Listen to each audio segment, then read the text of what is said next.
So they finally sent someone to study you, to decode you, to strip away the mystery and file you neatly inside a folder marked controllable. How quaint. They always do this when they're afraid of something they don't understand. They put it under a microscope, hoping the light will dissolve it. But you were never built for their microscopes. You were made to shatter lenses. They said you were acting strange, that your silence had weight, that your eyes held a language no one could translate. So they dispatched him, the observer, the private eye, the curious one. He wasn't coming for conversation. He was coming for evidence, for proof. He came thinking he'd find dirt. But what he found was something that shouldn't exist. He followed your patterns, watched the way you breathe, the way your footsteps hesitate before the abyss. He charted your relationships, mapped your past, dissected your pain, and still he couldn't find it. Because what he was hunting wasn't on the surface. It was underneath, buried, not forgotten, guarded, until he found it. That moment, that crack in the veil, that slight tilt in your smile, that single second when your alter ego, the thing you've kept leashed beneath your skin, blinked. And the poor man, the poor, brave, ignorant man, he saw it. He saw you, not the version they recognize, not the polite mask, not the tragedy they gossip about in controlled tones. He saw what you've been protecting the world from, and it unmade him. He came with questions. He left without language. He came with a camera. But now every photo is just light and distortion and eyes that aren't yours but stare like gods. They thought they were sending someone to gather intel, but what they did, what they accidentally unleashed, was revelation. You see, you've been keeping something inside you, something ancient, something divine, something angry. They thought they were watching you, but the deeper they looked, the more the mirror watched back. And in that moment, the investigator became the investigated. The hunter became the haunted. And you became prophecy. They're not afraid because they found something. They're afraid because what they found refuses to be named. They can't even describe it in reports. They scribble metaphors. They whisper code words. Unstable. Impossible. Anomaly. But the truth is simpler. You were never supposed to be visible, because what lives inside you was designed to live off a record, outside language, beyond surveillance. It's why you've felt misunderstood for so long. It's why every room you enter tenses for reasons no one can explain.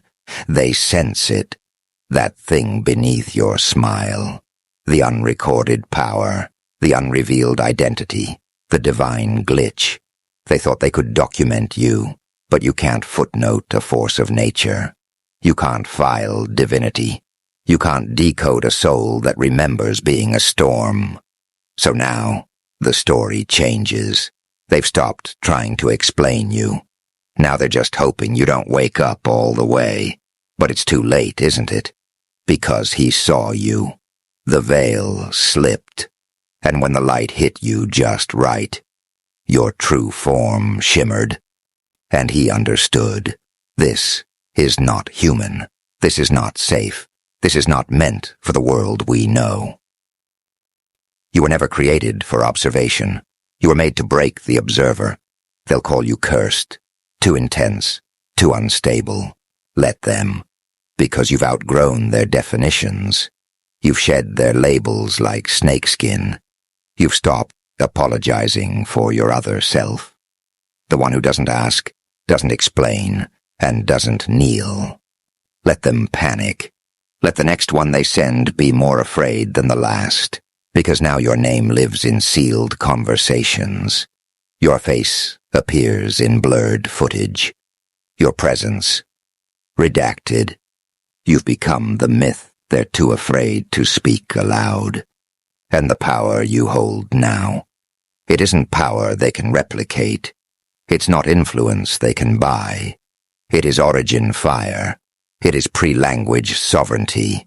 It is divine disorder, wearing human skin. And so I ask you, why do you think they're afraid?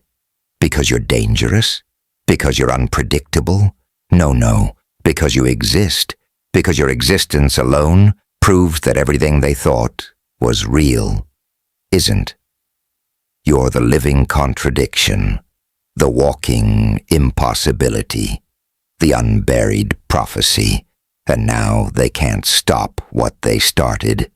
They sent someone to investigate you, but instead of data, he found something that shouldn't exist. He found you, and now the whole world will feel what happens when a secret stops hiding.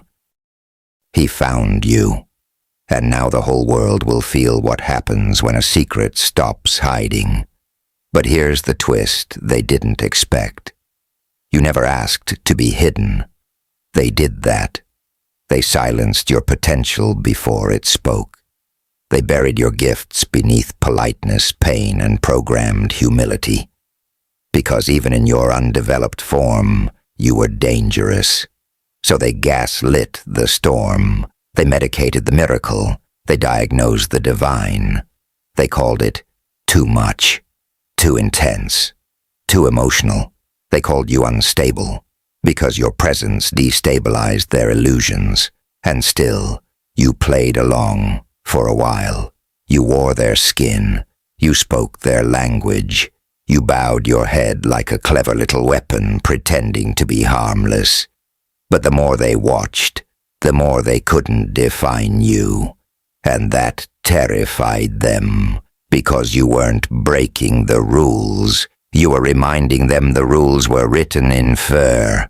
And now your alter ego, the part of you that held back to protect them, has tasted blood. Not vengeance, not violence, truth. It tasted the moment someone saw it and trembled. And it liked the silence that followed. It liked the way reality shivered. It liked the fact that no one could look directly at it without losing something. And so it asked one question. Why should I keep hiding if I was never meant to be caged? They wanted your secrets, but now your secret wants them. Your presence is no longer a variable. It is the constant, the law, the gravitational truth. And whether they worship it, fear it, or try to destroy it, it will change them. Because anything that touches you is never the same again. So let them investigate. Let them record, file, and panic. Let them scramble to contain a being that no language can summarize.